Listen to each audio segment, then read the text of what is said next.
on ancient Hebrew in its Northwest Semitic settings, and language contact between the different Canaanite dialects during the Persian period in Palestine, in particular between Phoenician and Hebrew, as well as applying multidisciplinary methods and comparing between modern Palestinian Arabic dialects and the ancient linguistic milieu. In a recent article, he proposes that Phoenician has a significant role in shaping late biblical Hebrew. Currently, Dr. Cohen serves as the head of the Hebrew language department at the University of Haifa. The topic of his paper is Shining a Light on Lehueh in Judean Aramaic, Evidences from Achaemenid Imperial Aramaic. Please join me in welcoming Ohad.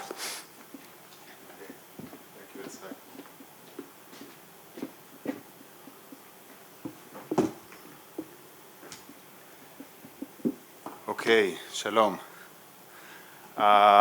When the late linguists, Semitists, Arabists, Joshua Blau turned to be 80, the Israeli Academy for Science organized a one-day conference to celebrate this occasion.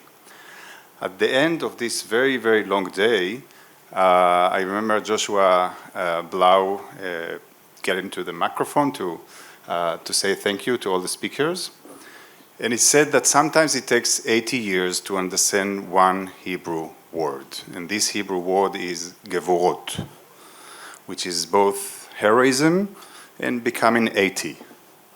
And the meaning of gevorot, according to Joshua Blau, is if one takes 80 years old man, make him sit for all day long in a chair and expect that he will not close his eyes, this is heroism, or this is gevorot. So today I'm going to lose a lot of pictures in order to make it easier for you in your heroic struggle against closing your eyes, okay? So let's start. Maybe here. Okay. So the topic of my talk today actually is a very well-known phenomena. The form leheve in Biblical Aramaic, both Biblical Aramaic and Qumranic Hebrew, well-studied phenomena and still quite enigmatic. And today I would like to do two things. One, to shed some light on this quite enigmatic form.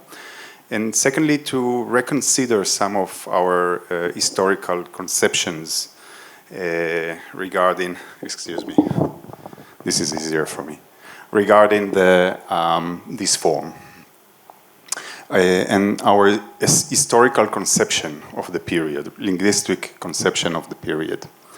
So, first of all, let's start with the definition of the question, the definition of the problem.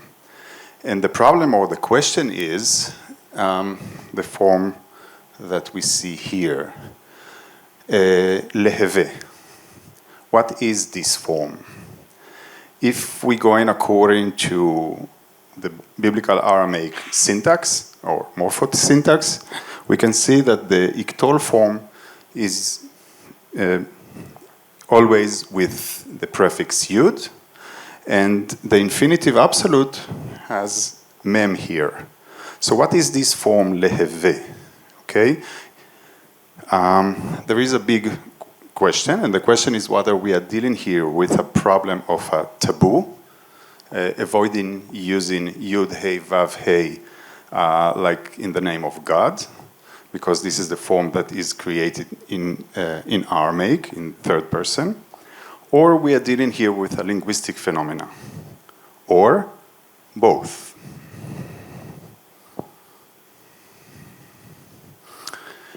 Let's start with Kuchar. Kuchar described this phenomena, and he said the following.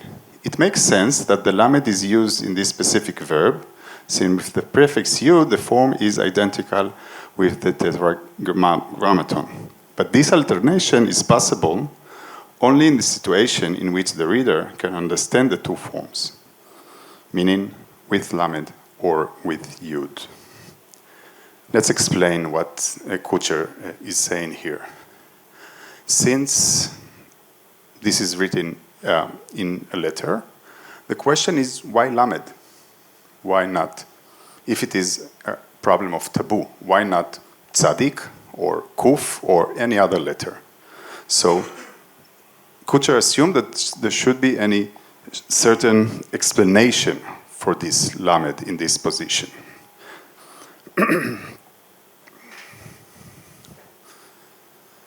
Okay, let's start with the data. As you can see on the board, this unique form with the root Hava appears in the southern part of Israel, only in biblical Aramaic, and we find it also in the Aramaic of the Dead Sea Scrolls. As you can see in biblical Aramaic, all the forms of third person, masculine singular, masculine plural, feminine plural, starting with the Lamed and not with the expected Yud. Okay? All these forms are used in a place where one would expect Iktol form, okay, the future form. As you can see in the Dead Sea Scrolls, the picture is almost the same, even though we have some cases with the Yud and not with the Lamed.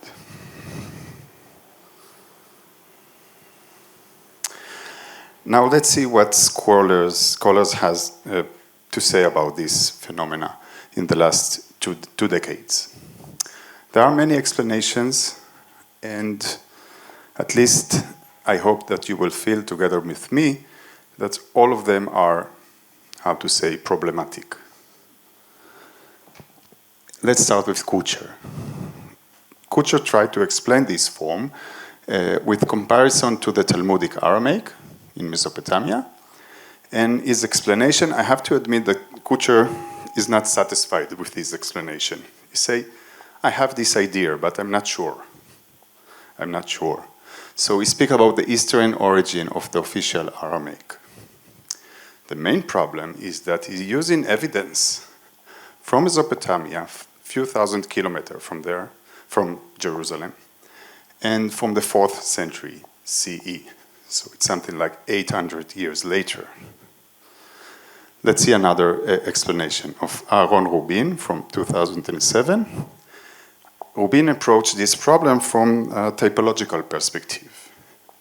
This Lamed, which appear instead of the Yud, is very well attested in Semitic languages, and this is what Rubin called here the Jassiv theory. For example, in Akkadian Liprus, okay, this is the form that will later on will enter into, we assume, into Talmudic Aramaic, into Mandaic, and so on, and will become the third person form. So we compare that to Aramaic, Syriac, Ge'ez, Tigre, Talmudic Aramaic, Syriac, and so on. We can add here also Arabic, for example. We find this Lamed in many, many places. But in neither of these places, this Lamed is behave like what we find in biblical Aramaic. So there is a Lamed in this position, but it behaved differently. I will show you later.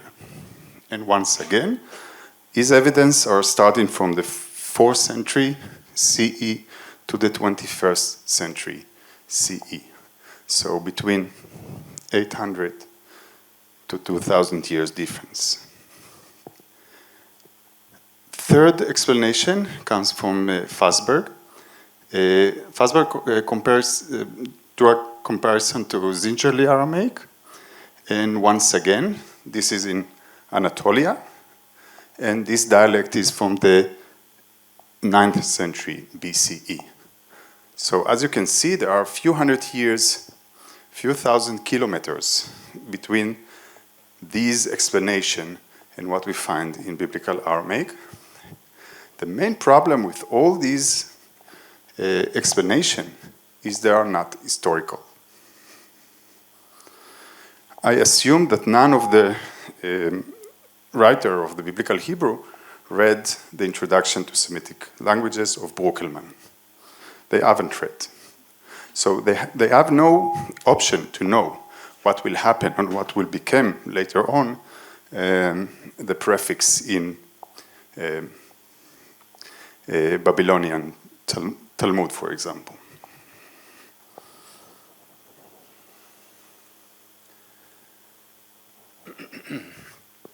As you can see here, I'm just putting one of the example. If I'm comparing what we have here in Biblical Hebrew, for example, to the Mandaic, you can see that this lamed appears in many, many places, in all the roots, not only ava.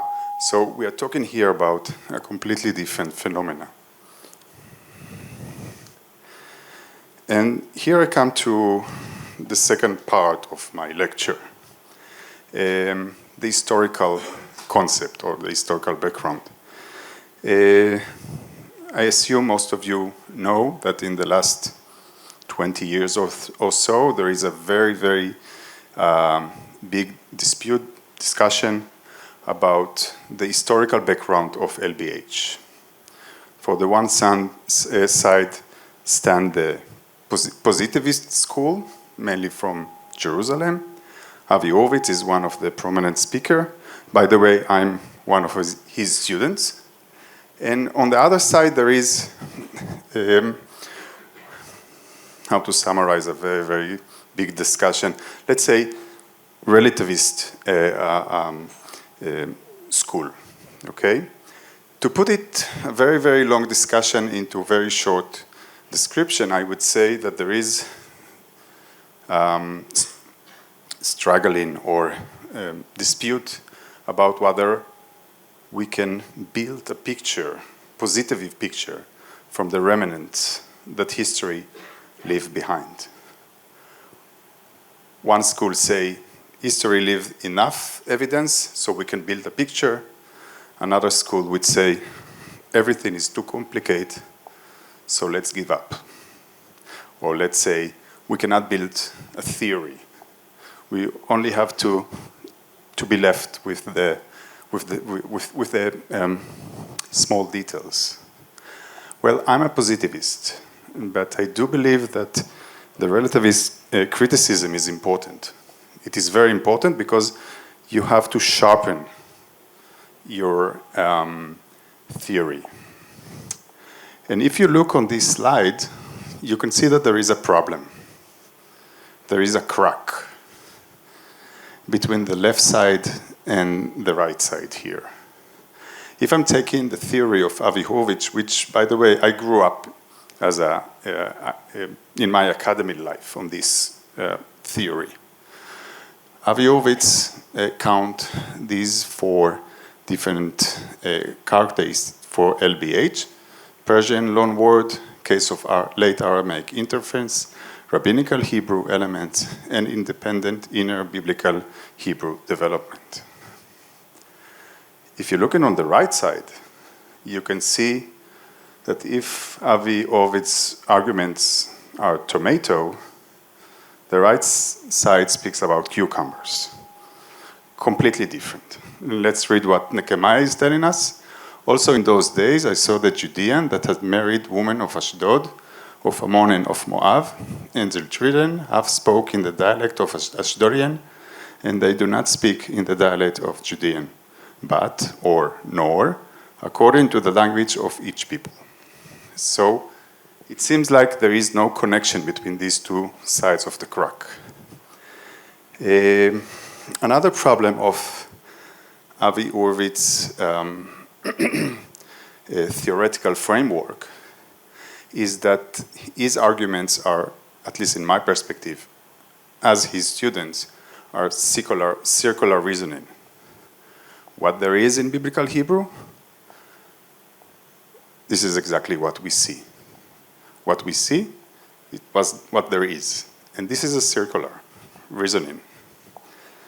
Lately I suggested a little bit different theoretical framework for this problem. What I'm doing here is I'm not starting from the biblical text, because I do believe that the biblical text, as I believe most of the people who sit here, is a literary manifestation of a multilingual reality. So I'm starting from the reality, from the archaeological evidence that we have, asking, what do we have? What do we see in this period in the southern part of Israel? And from this point, we can turn back to the biblical text and ask how this reality is reflected in the literary manifestation of this reality. And what we see in history is that we have at least 4 different components. One is, I termed here, International Imperial Language, which is the Persian, which influenced to a certain degree, not very deep. We have another international, I would call here, administrative language, Aramaic. The third component, which is very, very important, is the canonical language. As was mentioned here before today, we have canon. Nehemiah is reading the Torah. There is dat, there is law, there is a specific formula that you can compare your writing to. This is something that wasn't exist 300 years before in Hebrew. So this is a completely different situation. If you want to understand something about the importance of the canon, you can go to the study of the Fusha, relationship between Fusha and Amiya, the diglotic society of the Arabs of the Muslim world. This is a very good example to understand the impact of the canon. And number 4 is a bunch of local spoken varieties, which I would like to focus today. Now, in the last 2 or 3 decades, the relationship between this component, this one, and this one, have been described into many details. The weakness of our investigation is this one. There are very little, not enough, research about this component and about the influence of this component on LBH or the impact of this component on the linguistic milieu. Now you can tell me it is wonderful that you think like that, but where are the evidence? It is good that you want to research this parameter, but we have no records for these spoken varieties. Well, there is, after many years of thinking about that, I realized that there is something that is very close to records. And this something is the personal names, which I'd like to show you how it works. But before that, I would like to say something about the historical picture. This is a map that I took from one of the archaeological paper. What we find in epigraphy during the Persian period is, first of all, I will describe the picture and then I will show you how it works, okay? Is that we have 3 different administrative units in the southern part of Israel. Along the coast, we have the administrative unit Ashdod. In the south, we have the administrative unit Idumea. And in the center, we have Yehud.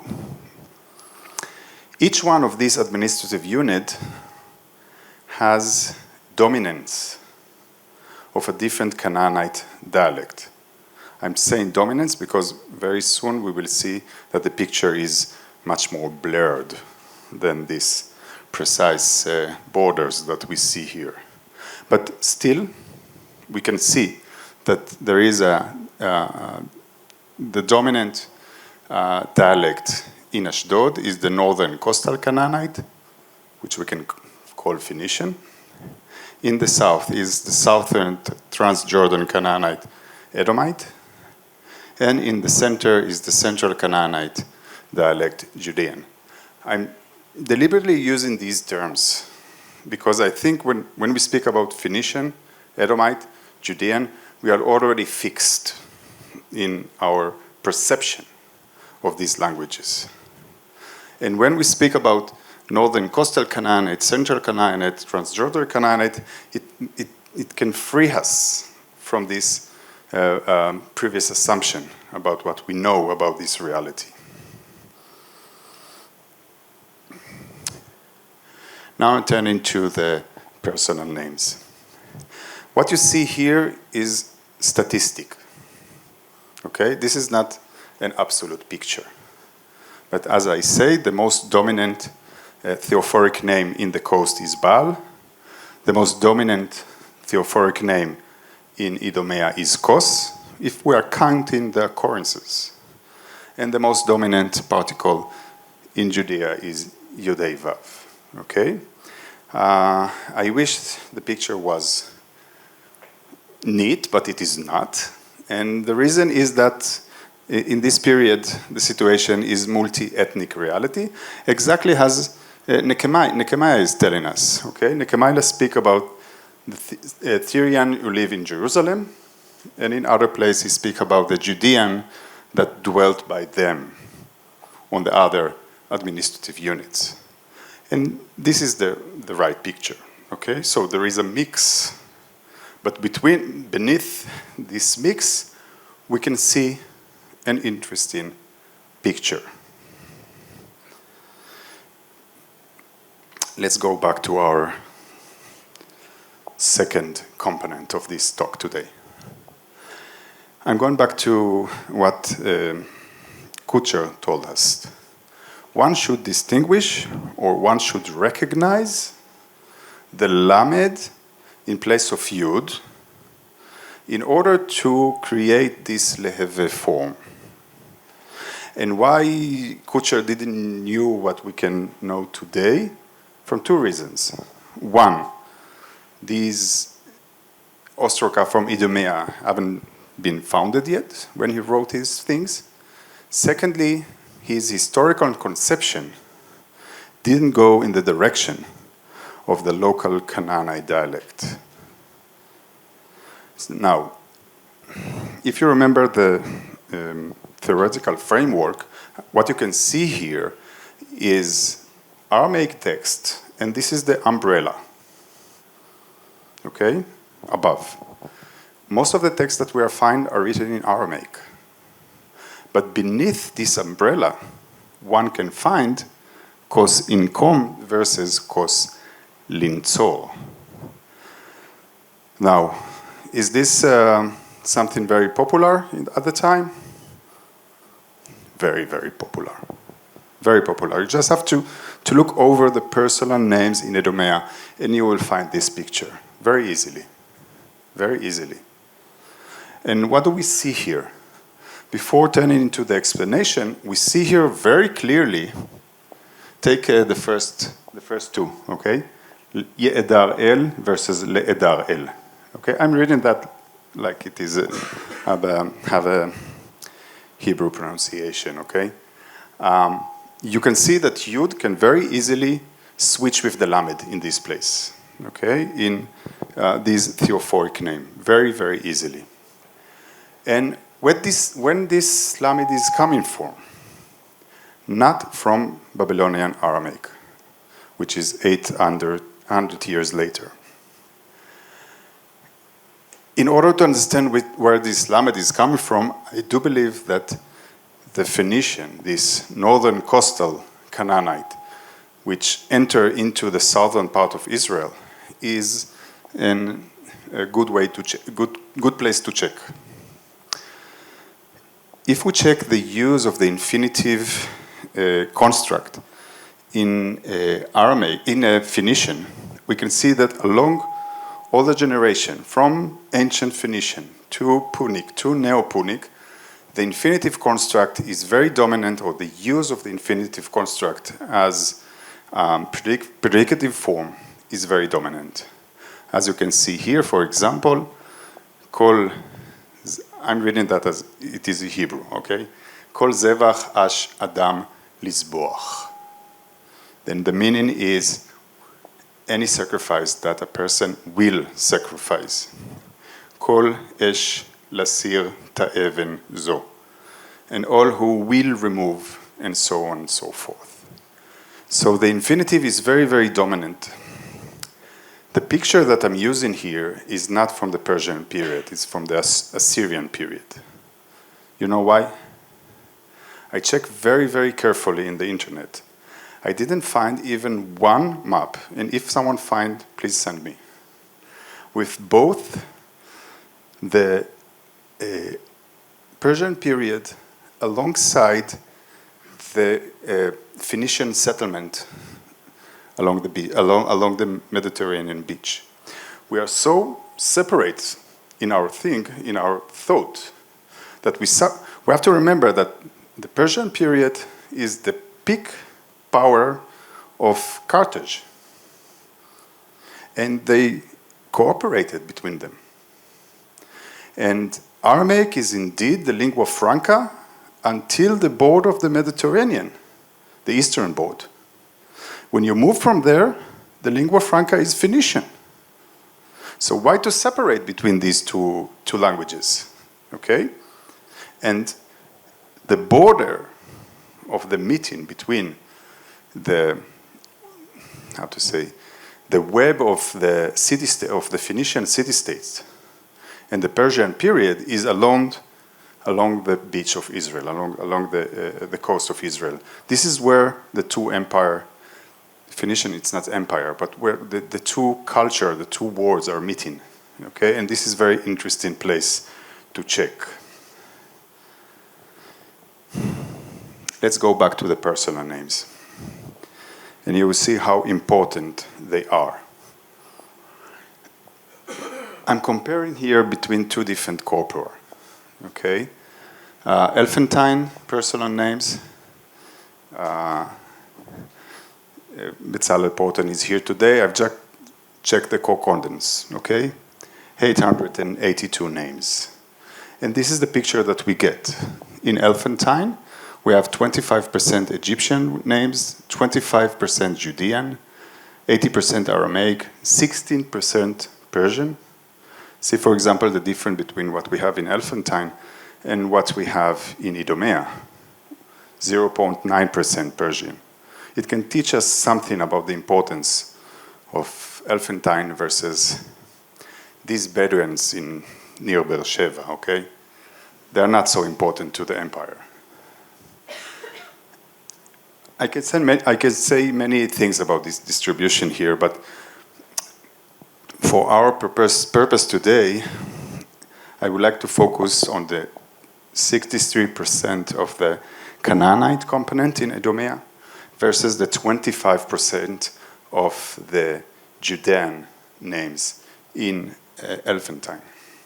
When I'm saying Canaanite component, I mean all the Canaanite dialects. And this is an overall picture. In Elephantine, when there is a Canaanite element, 99% of the case it will be Judean, not other components. But when we check the Canaanite component in Idumea, this is the picture that we get.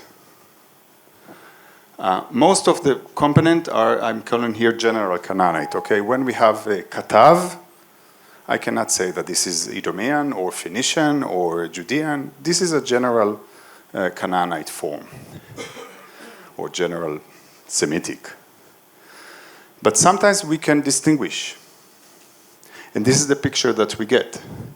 24% Edomite, 15% Phoenician, 13% Judean. I remind you Nehemiah's word.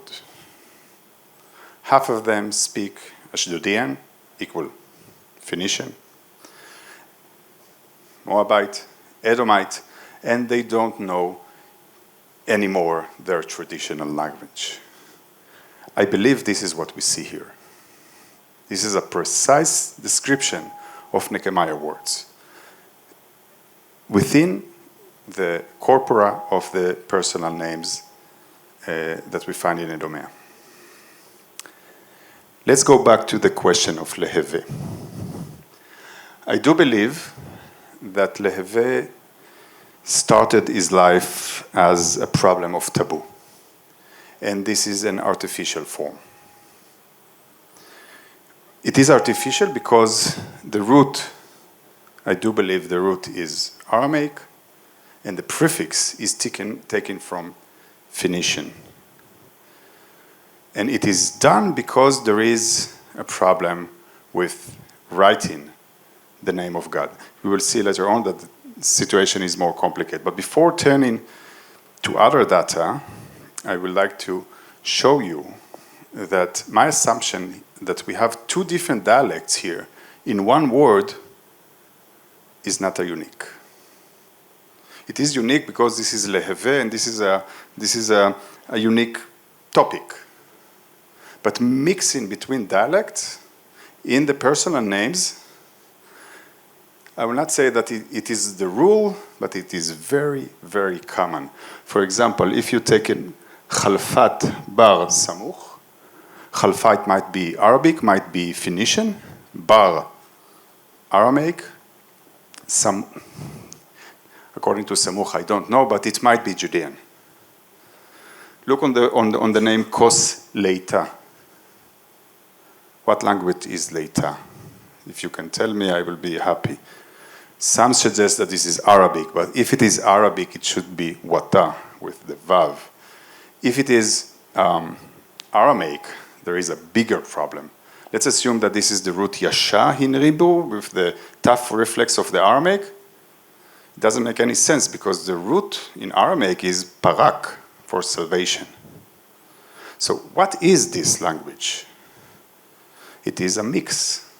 And the term is Canaanite melting pot. And this is what we see in Edomia personal name, Canaanite melting pot. And this is exactly what Nehemiah is talking about. Canaanite melting pot. This is the linguistic situation. You remember Joshua Blau and what he said about age of 80? Sometimes it takes many, many years. I had a dream to use this children's song. But I didn't have any excuse for that until I found these examples. It's about this little Jonathan who ran to the kindergarten, and he has some very interesting idea what he can do on the route, but reality had different ideas. What? Ancient Klein.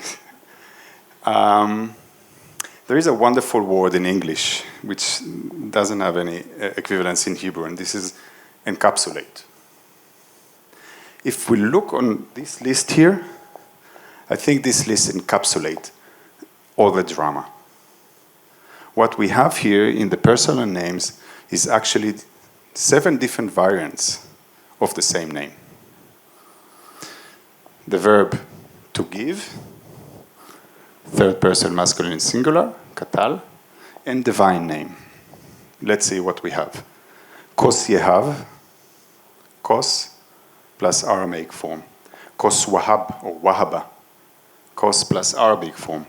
Kos Natan, Kos plus Judean form. Baal Yaton, Baal plus Phoenician form. Natan Baal is excellent. Judean form plus, well, Baal is a problem because it's not Phoenician, but it is mostly Phoenician, okay? Natan Maran. Natan, Judean form, plus Maran, the Aramaic form. Okay, so this is what I turn, and Natani, let's assume that the Yud here is the Yud Hei Vav Hei, okay, like Netanyahu. So,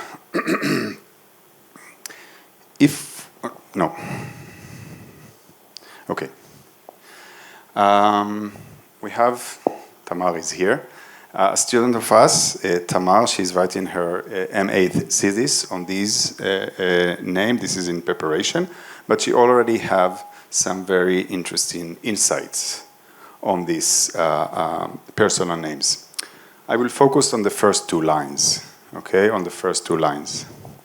What Tamar checked is the distribution of the linguistic elements with the divine name Kos, Baal, and Yud, Hei, Vav, the reflection of Yud, Hei, Vav. Okay?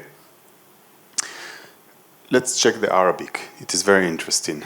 Arabic consonants only attached to Kos, never Baal, and never Yud, Hei, Vav. Checking the Aramaic is also very interesting.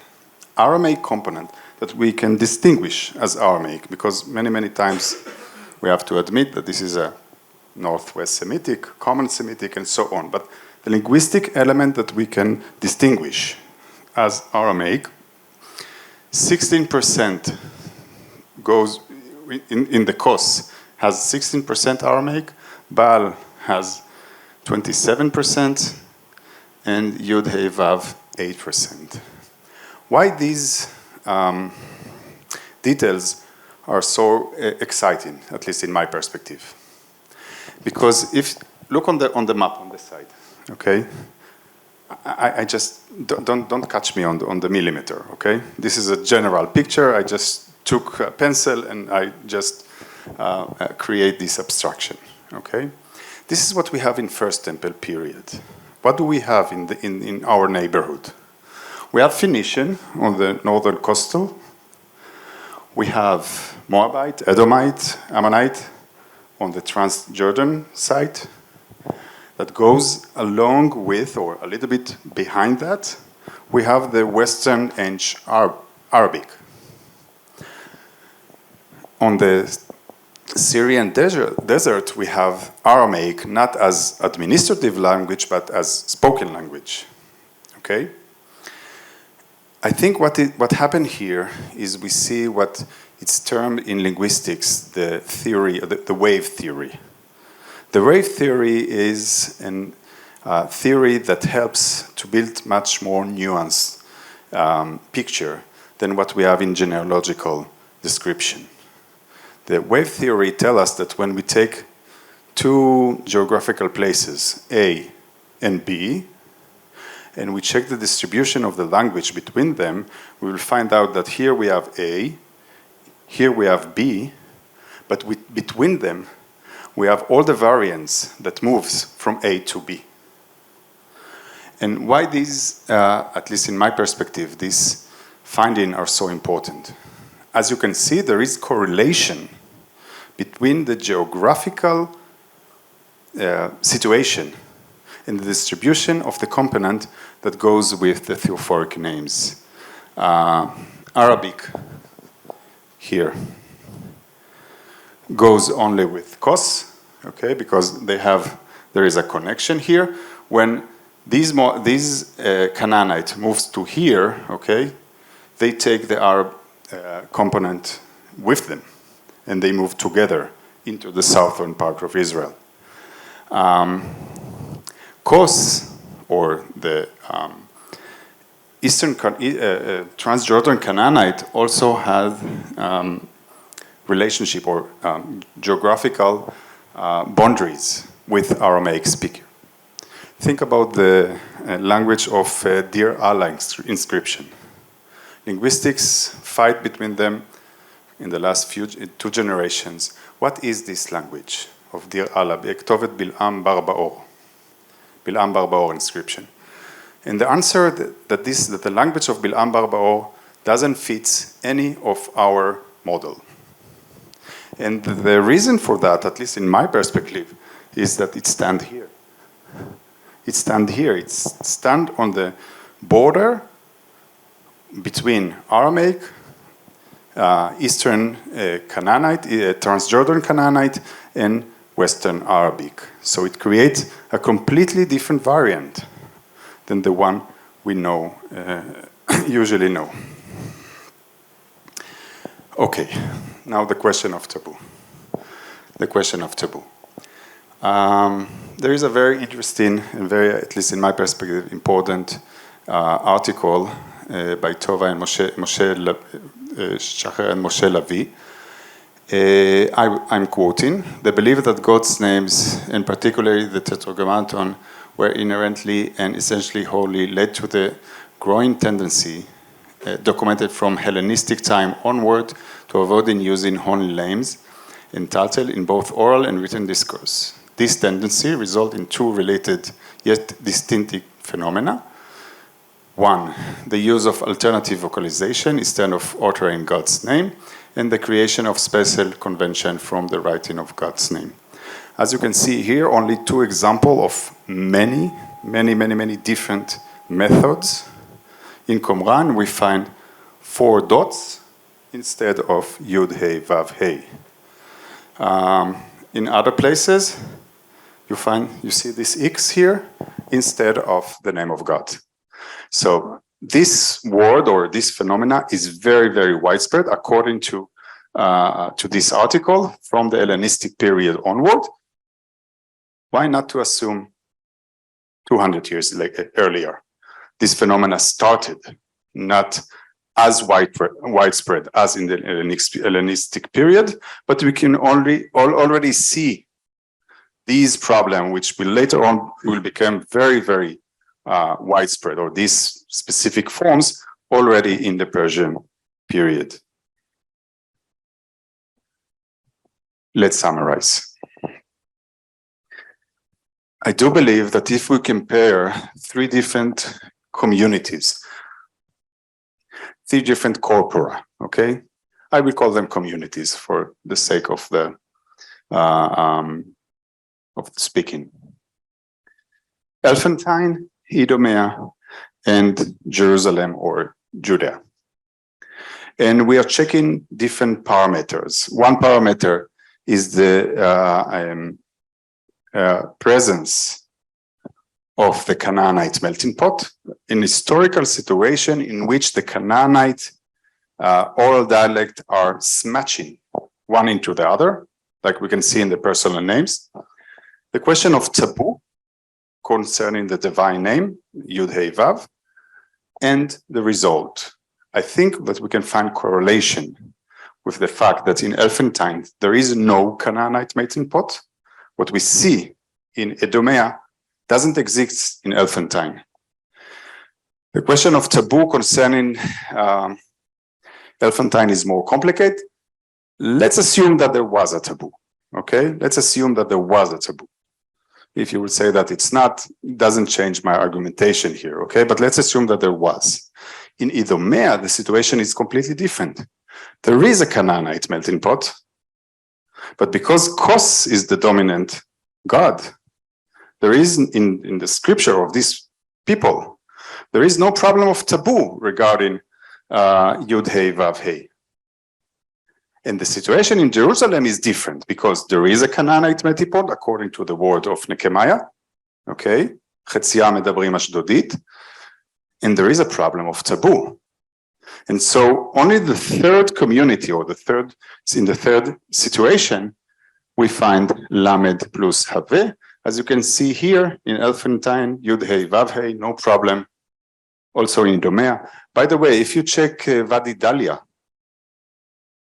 Yud Hey Vav Hey, because the Canaanite, I do believe that the Canaanite melting pot there is much less prominent that we find in Judea, because the Phoenician entered into the Shvela from Ashdod and Ashkelon, and we know that in archaeology. So summarize to the final summarize. We are dealing here with 2 forms, Leheve and Yeheve. I do believe that the initial motivation of this form, Leheve, this weird form, is the problem of taboo. We can see religious syncretism that works here. We can see the Canaanite melting pot, and we can see a language contact between Judean, Phoenician, and Aramaic. If you ask me if I'm sure in 100% that what I'm saying here is truth, no. But this explanation is an historical one, as against the other explanation. There are evidence that can support this claim from the history of the spot in the specific period. You can argue with my argumentation, but the evidence is there. We don't have to go 3,000 kilometers and jump 1,000 years forward. Thank you very much.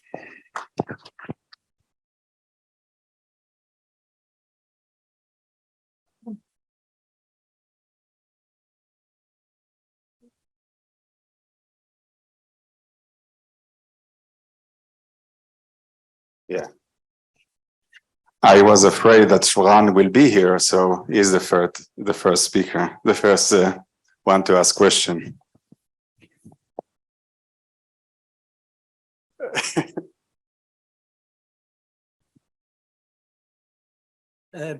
You calculated 48% Canaanite in Idumea, I understand. Yes. You showed. I think the percentage is much lower, but we are not going to quibble now about it. No. Not the right problem, the right platform. But Natan, for example, is a good Aramaic verb. Why Yes. do you claim that it's Canaanite? But it is good Aramaic, but not in katal form, because there is a suppletion in Aramaic. Yeah, but just a second, the 48% is not in general.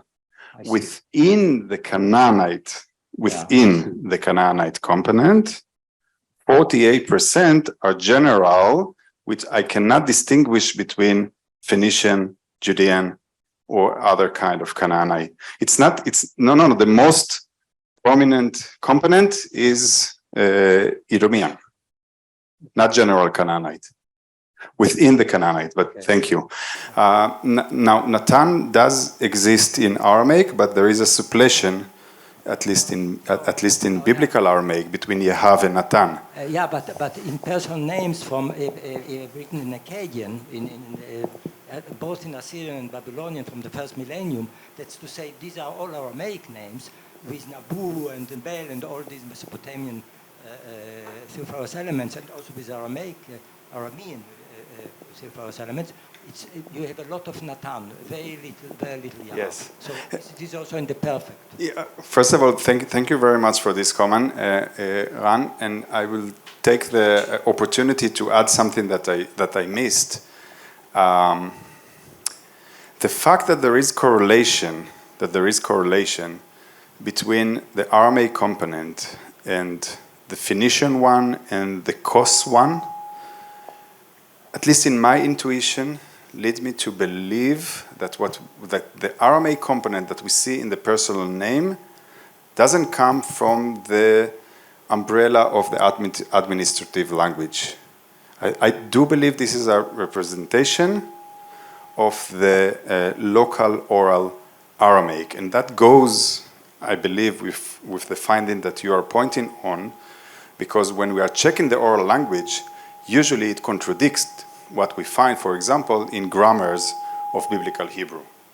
Because in the grammar of Biblical Hebrew, if you open Rosenthal or Qumran, you will find out that there is a suppletion between Natan and Yehav. Okay? Natan in Iktol and in the infinitive, and Yehav in Katal and in the participle, and so on. But thank you very much, and I do believe that this is another support to my assumption that what we see in the Aramaic component is not the official Aramaic, but the spoken Aramaic. Betzalel.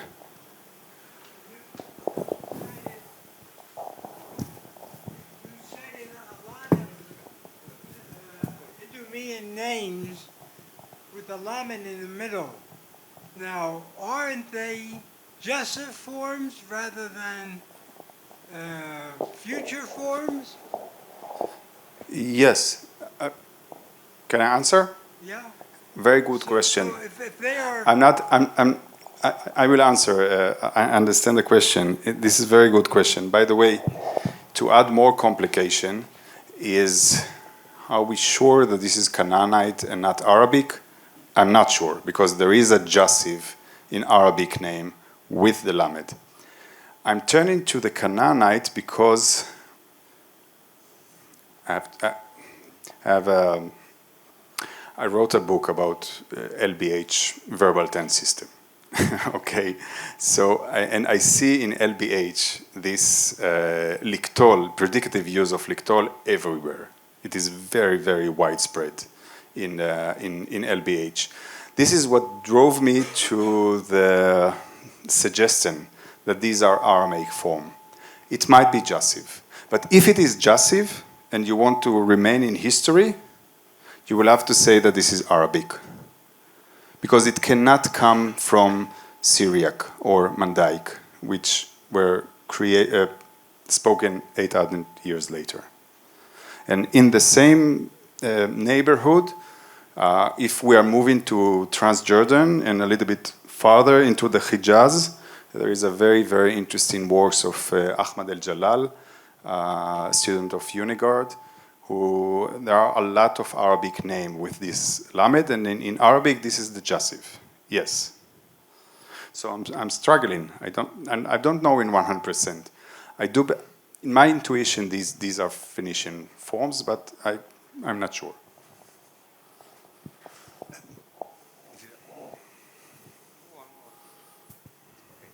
First of all, I would like to thank you. I'm not a specialist, but it was very illuminating for me and actually also convincing, because it's differentiation which we didn't have before, and I think this clarifies a lot. I would like to ask, to your last or pre-last slide with the Lahave, with your conclusion to the Lahave, because I mean, there is, of course, this mingling of the dialects, and therefore you explain it. You don't have it in Elephantine. You say you don't need it, at least, in Idumea, but you need it there. My question is now, you have two epigraphic instances, Idumea and Elephantine, and one in a literary. So how sure can you be when this change was made there?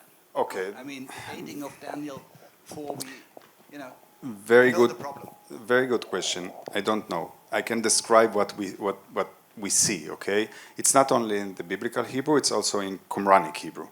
So this is a Judean issue, both in epigraphic and in the script. When exactly? That's complicated. Yes.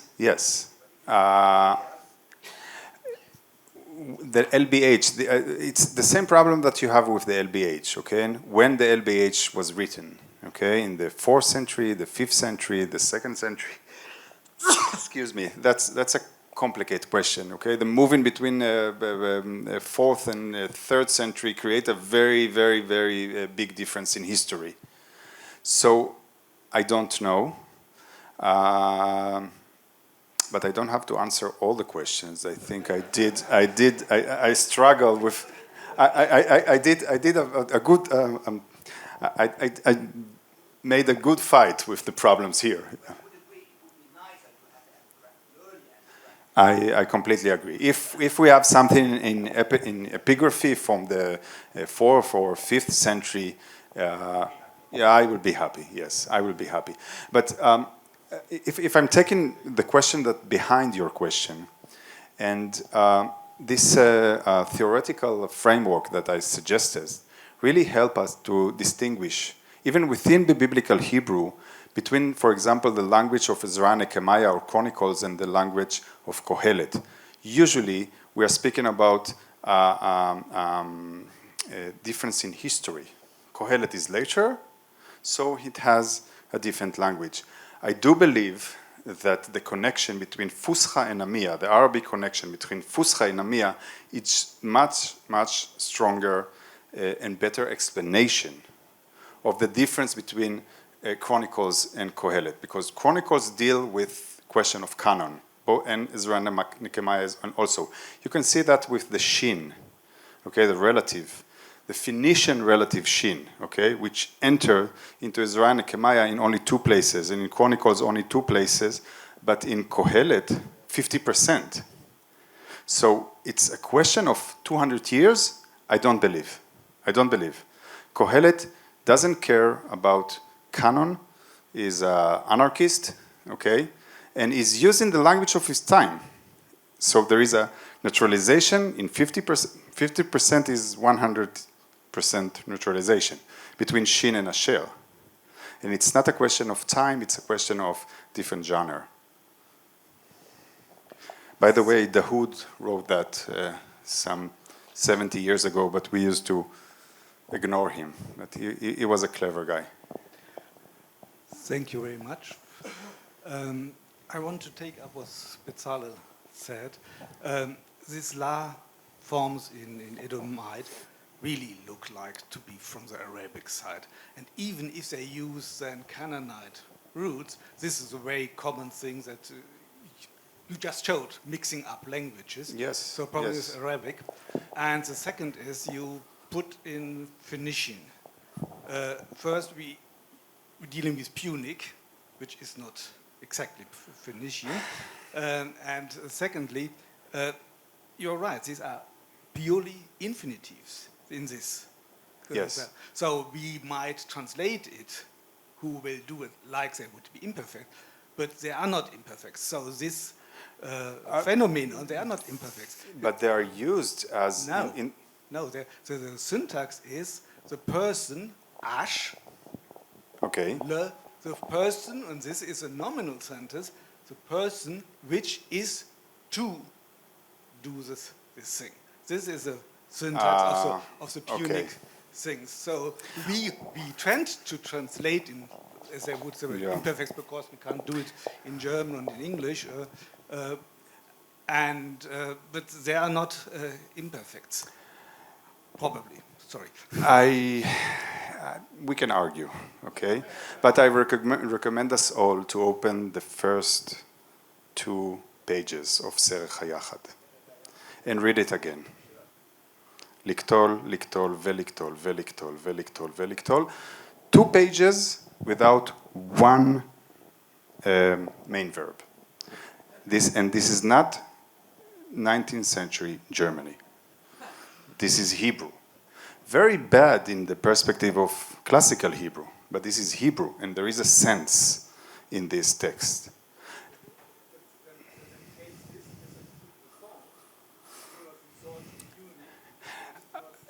That's fine. I wrote a book and explained the entire phenomena only upon Hebrew reasoning. I think I was wrong. Yeah. Do we have enough time? Okay. Thank you very much. Very intriguing paper, and I have a lot of thoughts in, and I will come back to you during the break. But I have two smaller questions. I very much agree with you that we have this very complex situation in Idumea, like this very fluid, let's say, cultural identities, cultural traits, and so on. And then somehow you told us that in Judea there was the same situation. I was wondering what was your data set. So do we have enough personal names beside the biblical text that we could say this? I'm not aware of this, but you can convince me. And then the other question would be, I was wondering the names in Idumea, where do your criteriology of attributing certain ethnical or national markers to it, where do they come from? So a name like Kos Natan, you said it's Canaanite or Natan, but could even be Edomite, and is Kos really an Edomite deity? Of course it is, but in this context, with a Hebrew component, it could be a translation, a cultural translation of Yahu. So Yahu Natan could be the same as Kos Natan, and then you have a completely different picture. So we have 2 questions. So very quickly, the first question are Bula, find these personal names, and this is the corpus that I'm comparing to. The second question actually is a bit longer,